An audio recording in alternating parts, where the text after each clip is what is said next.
Hello and a warm welcome to TVC News. Our top stories. Morogoro potentials on spotlight as Samia seeks re-election.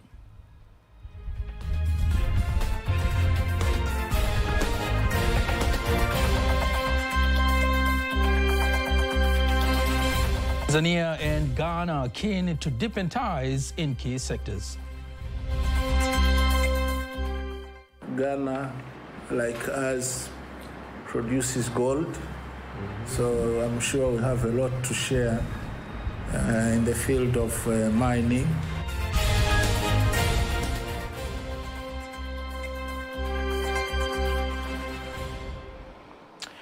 Good evening. Thank you very much for joining us. My name is Nasa Kingu. Just a reminder, you can also follow us live via our YouTube channel, TVC Online, and also get all the latest news through our Instagram, Facebook, and X pages at TVC Online. Chama cha Mapinduzi CCM, through its presidential candidate, Samia Suluhu Hassan, insists if re-elected to head the government, will oversee the revival for manufacturing industries in the Morogoro region, which will boost employment opportunities and increase income generation for the residents of the region. Samia, who is the president of the 6th-term government in Tanzania, made the pledge during the CCM campaign rally in Morogoro region, vowing to strengthen the agricultural sector across the country. In my visits to Morogoro, I promised to revive Morogoro as an industrial region, and the implementation has already begun. There are industries that have already been revived, and there are new industries which are going to be established, both large and small industries. And in the next 5 years, we're going to make sure Morogoro will be an industrial region. Tunakwenda kusimamia Morogoro irudi kuwa mkoa wa viwanda. Earlier, Chama cha Mapinduzi CCM, through its presidential candidate, Samia Suluhu Hassan, said if re-elected to head the government, it will ensure the implementation of the construction of 3 new warehouses in Morogoro region to produce best quality seedlings for the world's most expensive crops. The Ministry of Transport, in collaboration with the Ministry of Agriculture, should ensure that this center has a warehouse for crop storage. That responsibility lies with the Ministry of Agriculture, while the Ministry of Transport, together with the Municipal Council, should provide the land. The warehouse will make it easier to take our produce to the market. Above all, this area will serve as part of an industrial corridor that will be strengthened by the presence of the SGR Railway. Tomorrow, the CCM presidential candidate, Samia Suluhu Hassan, is expected to continue with her party's campaigns in other areas of the Morogoro region and Dodoma.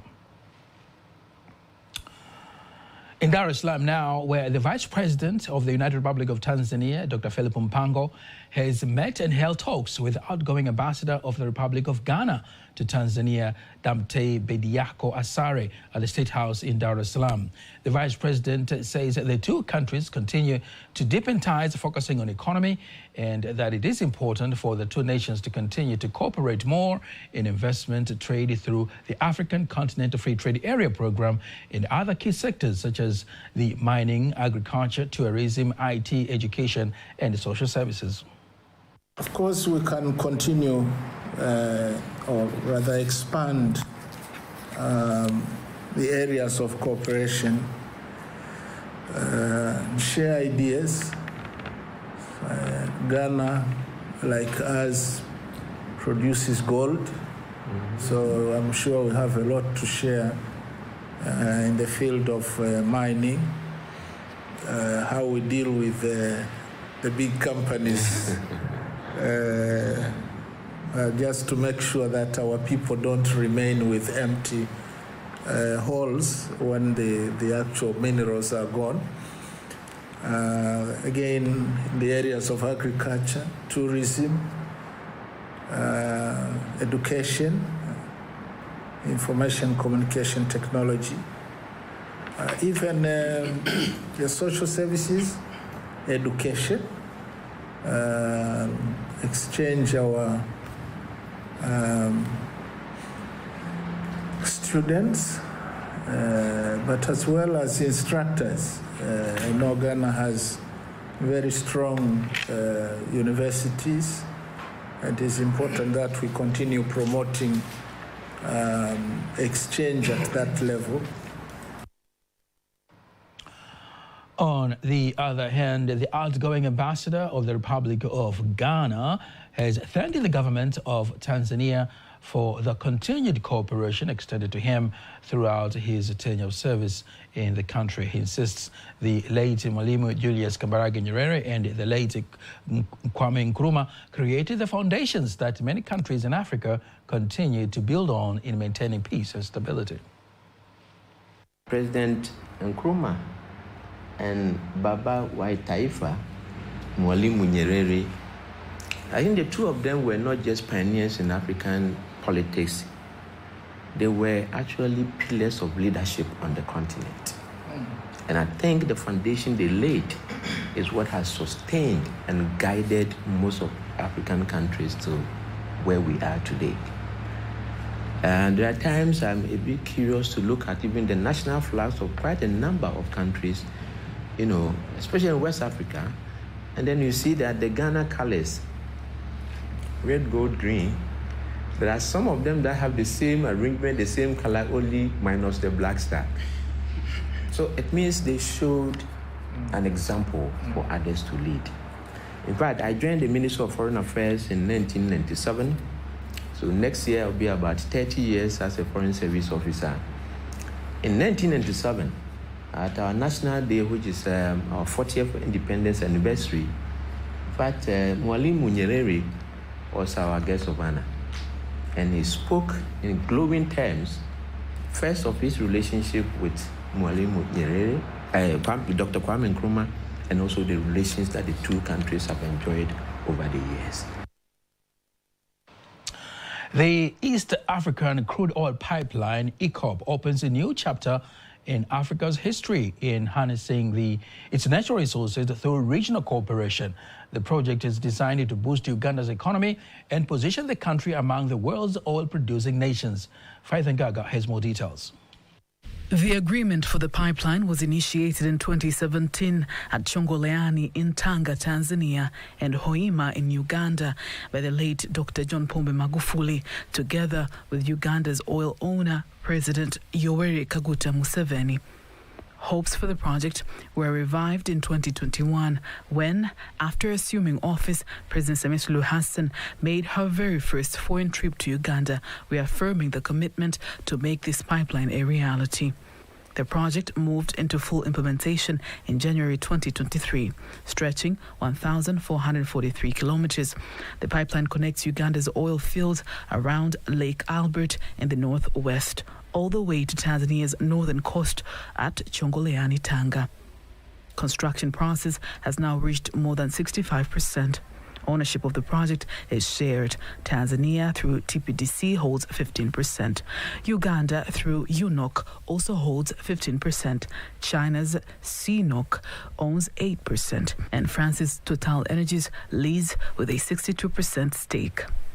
At Buganzazi, Kakumiro District, Uganda, MCPY-1 construction is underway, and young Ugandans working on the project say it has opened up opportunities, especially for local communities. The concreting works, we are around 80% complete with it, but majorly, most important of this is most of these works were done by, not mostly, all of it was being done by a local contractor.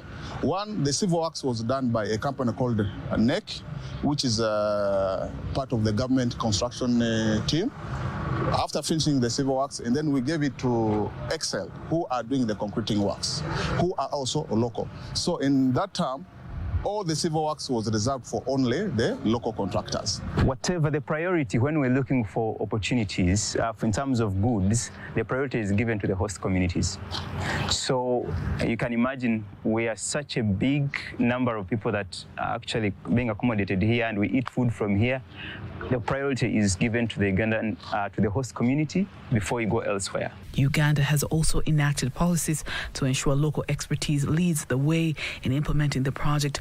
According to the nationalization framework, foreign experts will eventually hand over operations to Ugandans. Local content, for example, for this site, we have about 70% the unskilled and semi-skilled workers coming from the communities around us here. So we usually have recruitments, and our recruitments are usually by ballot. It is chance for everyone. So we do ballot to mitigate risks of corruption and all other tendencies that may come up if you decide to just select people from the community. It is very good to be working here as a female. This is a male-dominated field, but we have been able to manage the male dominance in these kinds of projects. Right now on this site, we have about 17% of the people working here, female population. And even in the design, we have planned for the female population to also be working here. So despite the thought or the notion that it is a male-dominated field, we still do our best to try to bring in more inclusivity and have a female representation. The quality control supervisor in the bending area is a female. She's called Patricia. So we are really bringing in the female to also be represented on such platforms. The pipeline is expected to be completed by July 2026 and will transport 216,000 barrels of oil per day. Beyond boosting Uganda's economy, the project is also seen as a gateway to new economic opportunities for the wider East African region. Faith Angaga, TBC News. Interesting story there on the East African crude oil pipeline. An American-Ukrainian expert and journalist, Peter Zalmayev, is on a full-year worldwide tour, which includes visiting over 40 countries in Africa and the South Pacific to engage local voices on the Russia-Ukraine war, sharing first-hand dramatic accounts from the conflict. The man is on a 400-day journey mission worldwide, advocating for peace, promoting dialogue, diplomacy, and understanding as alternatives to violence after experiencing Russia-Ukraine war firsthand. I mean, a war impoverishes people, a large bulk of people, large numbers of people, other than like traders in arms and other, maybe some politicians. But people at large suffer, and people in African countries suffer more than anyone else because in a lot of these countries that I visited, any fluctuation in the price of grain, for example, or the rise in the price of fuel can make a life or death difference. He believes African countries can potentially make a difference to end the war, explaining why even the world superpowers have failed to end the war and what it will take to put the war to an end. Many countries have tried to mediate in this conflict, right? Including the U.S., Donald Trump specifically, Saudi Arabia, Turkey, China, and they have not succeeded. So my question is kind of open-ended and it's rhetorical. Why not Africa? Why can't Africa do the same and offer itself individually or as a collectivity as a potential mediator in this war?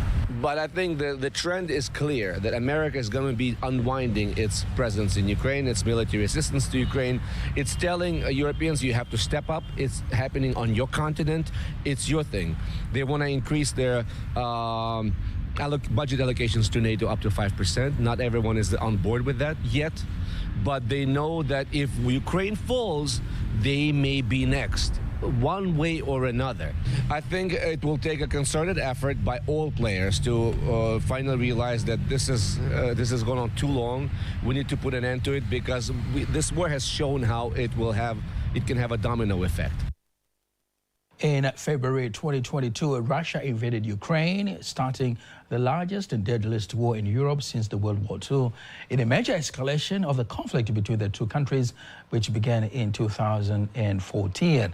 And Peter Zalmayev believes his tour will make a difference.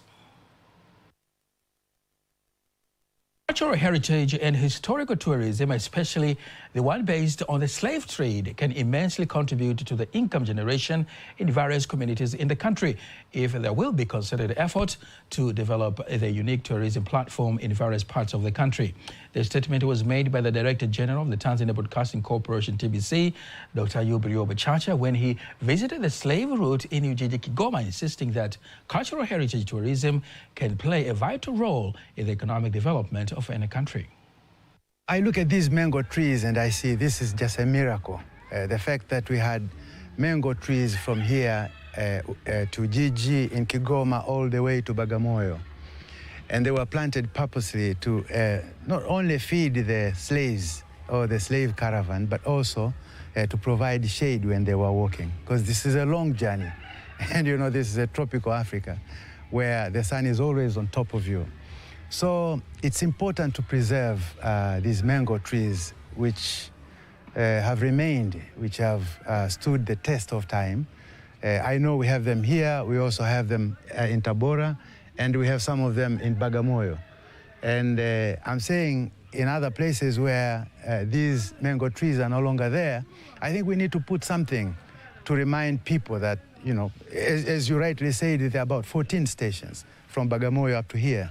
It's important to put something, some monuments, to show that this was the path where the slave caravan passed. It's important to have that. Historical tourism has been pivotal for Tanzania, boosting its economy through job creation, local business growth, and government revenue generation, while also fostering community development and empowerment. The Chief Environment Officer of the National Environment Management Council, NEMC, in Tanzania, Frederick Mulinda, says the just ended 4-day training provided by the African Adaptation Initiative for the environmental officers on climate change will play a key role in enhancing action on adaptation and implementation of measures to address the disaster risk reduction and resilience needs in Africa. Emmanuel Samuel has more on that story. Mulinda made the remarks after the closing of the training of 25 environmental officers from NEMC, confirming that through the training and funding, environmental officers will be well equipped to deal with climate change challenges in Tanzania.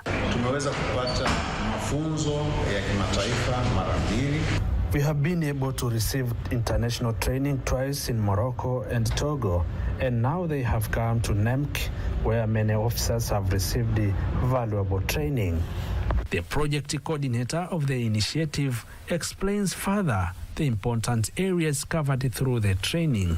The project targets, you can clearly understand their impact in terms of development at local level, because we have projects that target agriculture sector, we have projects that target health sector, we have projects that target people living in mountainous areas in different countries. So these are some of the key sectors that many of the African countries have developed or have set targets in terms of when you take their NDCs, national determined contribution, when you take their NAPs, national adaptation plans. These are the key sectors where most of the countries have set adaptation objectives. He also calls on the environment officers who have attended the training to ensure that they use the training for the well-being of the country and for the development of the people. About 25 environmental officers from the National Environment and Management Council, NEMC, have benefited from the 4-day training. Reporting from Dar es Salaam, Emmanuel Samuel, TBC News. From climate change, we move now to politics, where every electoral process has several stages: voter registration, party primary elections, campaigning, voting, and results. But one of the most critical stages is the campaign, the time when candidates present their plans to voters in an effort to win their trust, secure their votes, and ultimately assume office. The question remains, what makes an effective campaign? Faith Ngaga explores this concept in today's Beyond the Ballot.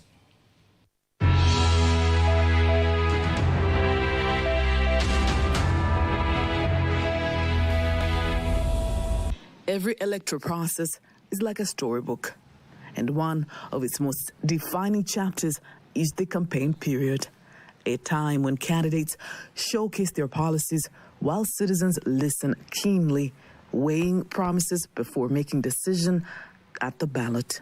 Some political analysts say the best campaign is the one that communicates policies clearly and gives citizens a true sense of the candidate's vision for development. So when we are speaking of political campaign, we are speaking parties to sell their political manifestos, to influence the people, to buy their faith and understand their political activities, so that they are given faith and they are given a chance to lead, to explore their philosophy, to explore their policies, to explore what they believe in at the party and what can influence the community. There is the challenge of some voters focusing more on the personality of candidates rather than the actual policies and promises being put forward. Of course, because it is a human behavior that we can't move without having a sense of, let's say, personal or personality kind of attacks. But what we do is to minimize that level. And we will need actually the political parties and the actors, those who are vying different positions, to stick on their manifesto, but also to stick on the regulations they signed with the National Independent Electoral Commission.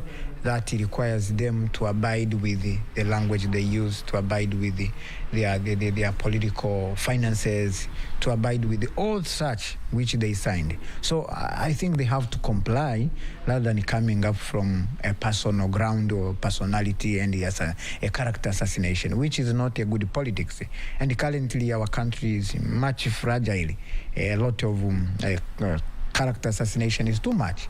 And we need to control the narrative when we are in the political stage, where we can be able to go directly to the points which matter to the community and be able to make your manifesto be known. Social media has also become a central tool for campaigns, allowing candidates to reach large audiences quickly.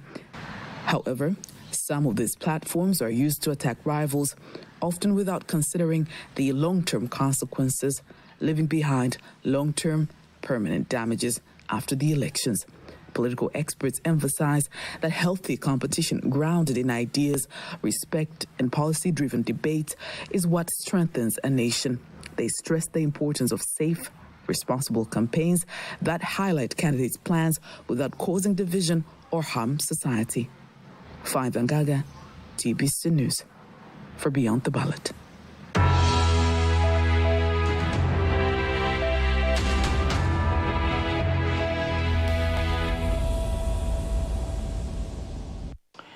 Interesting as Faith Ngaga explores the concept of campaigns. Namibia's Police Deputy Inspector General, Major General Anne-Marie Nainda, has been nominated as a candidate for the presidency of Interpol. Tanzania is the member of Interpol, joining the organization on September 19th, 1962. Here are more details. Anne-Marie Nainda's candidacy was recommended by the SADC chiefs of the Police Subcommittee and endorsed by the SADC Ministerial Committee on the Organ on Politics, Defense and Security Cooperation in July, before being approved by the SADC Summit Heads of State and Government. Nainda is currently in Cape Town, attending the 27th Interpol African Regional Conference, which opened on Wednesday. And indeed, we are currently in Cape Town, attending the 27th Interpol African Regional Conference, which was opened yesterday under the theme Leveraging Cooperation, Innovation and Partnership to Fight Transnational Organized Crime. This is a very significant platform indeed, and Namibia, we are really grateful to be here. During its opening, we were addressed by the president of Interpol, who took the stand to applaud Africa for the support during his tenure as a president of Interpol. He wholeheartedly really commended Africa. And as it is known, he will be stepping down in November this year. And to that, we have our own Major General Anne-Marie Nainda, who was endorsed by SADC, of course, and recommended by SADC. to contest the position of Interpol President during the 93rd session of the Interpol General Assembly in Marrakesh, Morocco. Of the three-day conference program, Nainda, who serves as Interpol's Executive Committee Delegate for Africa, is moderating a session on how the organization's tools and partnerships are combating financial crime in Africa. Opening the conference, Interpol President Major General Ahmed Nasir Al-Raisi pledged support to African member states and encouraged police chiefs to speak out on transnational crime. Al-Raisi, whose term ends in November, will step down at the General Assembly in Marrakesh. In his address, South Africa's acting Minister of Police, Firoz Kachalia, stressed the threat posed by transnational organized crime to peace, stability and development in Africa and beyond. The conference, which concludes on Friday, is focused on enhancing regional cooperation, strengthening cybersecurity and improving information sharing among member countries. In case you missed any one of our stories, remember you can always go to our YouTube channel at TBC Online and watch anytime, anywhere. Now, before concluding the local news, let's have a look at today's exchange rates according to the Bank of Tanzania, BOT.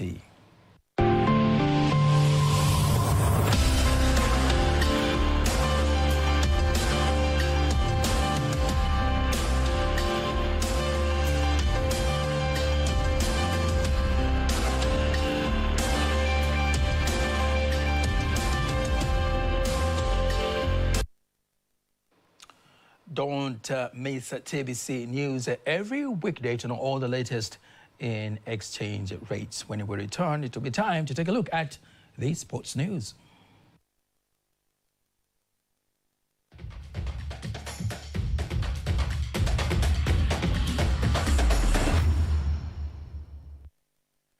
In sports news, the Tanzania Premier League Board has released the Tanzania Premier League fixture, which shows the arch-rivals Young African Sports Club and Simba Sports Club to play on Saturday, December the 13th at Benjamin Mkapa Stadium, while the return leg match is scheduled to be played on Saturday, 4th April 2026. Tanzania Premier League Board Acting Chief Executive Officer Ibrahim Mwayela says that the new fixture has considered the FIFA and CAF calendar, and Tanzania Premier League will end in May, suggesting a tight schedule for the teams with a motive to finish the league on time. The fixture has been planned according to rules which indicate that by the time a team will play another match after playing first match. Everything has been considered in the fixture: the time to participate in international competitions and the time to play Tanzania Premier League match.